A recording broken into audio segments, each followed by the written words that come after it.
The founder of cryptocurrency platform FTX is trying to explain to investors how they lost billions of dollars in his exchange. Sam Bankman-Fried addressed the New York Times Dealbook Summit Wednesday from the Bahamas, where the now bankrupt platform was based. He blamed himself for his company's failure and denied any attempt at fraud.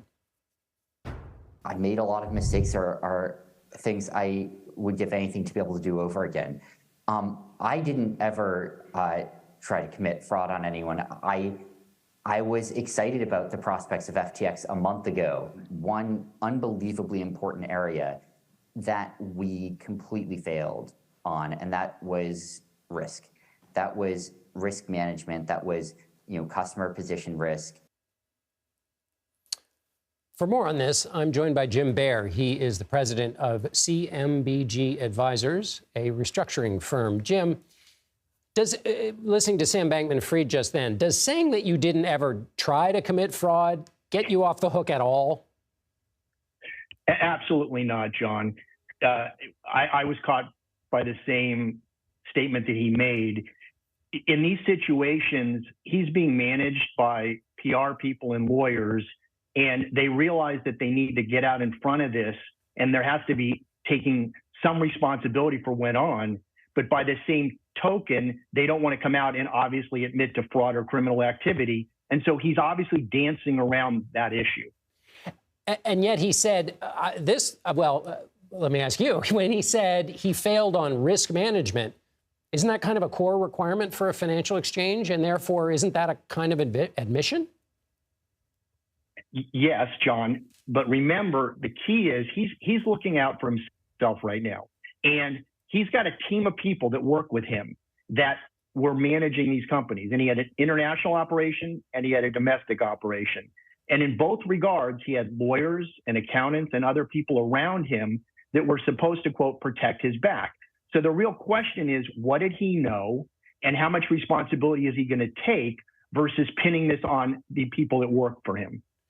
And can you help us understand kind of some of the boundaries of the legal exposure that he faces? I mean, is this a super complicated alleged fraud scheme here, or is this basically a pretty simple kind of fraud that we've seen in other ways, but just has the kind of barnacles of the terms of crypto?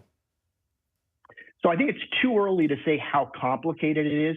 By nature, fraud is hard to prove because it does require intent. And complexity never makes these investigations easy. And so because of the level of companies that he set up and the way in which this was structured, there are a lot of layers to this onion that have to get peeled back.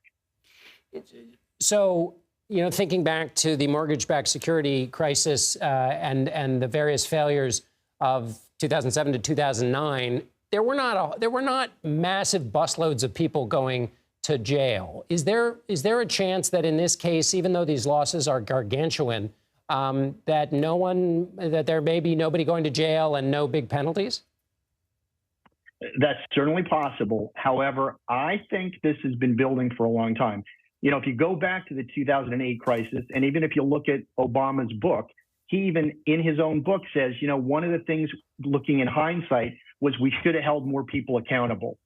I believe we are at the beginning of this crisis with respect to crypto. This is obviously a huge falling right now, but I think there's more to come. You're starting to see the U.S. regulators standing up and taking a look at this in a way they haven't.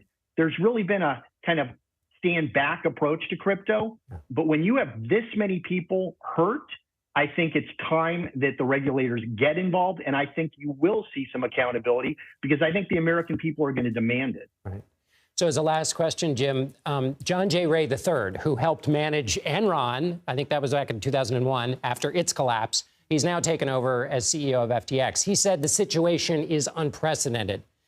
And I was also thinking of Bernie Madoff, who died last year, but 14 years after his fraud was discovered, people are still trying to recover their money. So how long do you think this will take to kind of unwind itself and figure out what the sum total of it all is?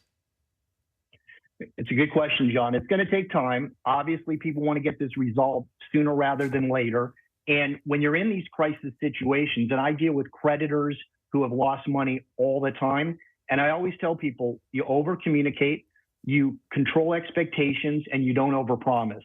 And so what I would say here, because there are a lot of people right now that have lost a lot of money and that are feeling a lot of pain, is that you have to keep the pressure on the regulators and you have to watch this play itself out. But it's going to take some time because of the layers of complexity. Finally, a question. I do have one more, Jim. Sam Bankman-Fried says he has no money. He says he's down to one credit card. What lawyer would go work for him, showing that, given that he has no money? I'm just thinking of all the legal challenges he faces. How does he get representation? So a few things. One, obviously, publicity is a good thing, and there are lawyers that would perhaps get involved just from that perspective. But I think there's a much more important issue here.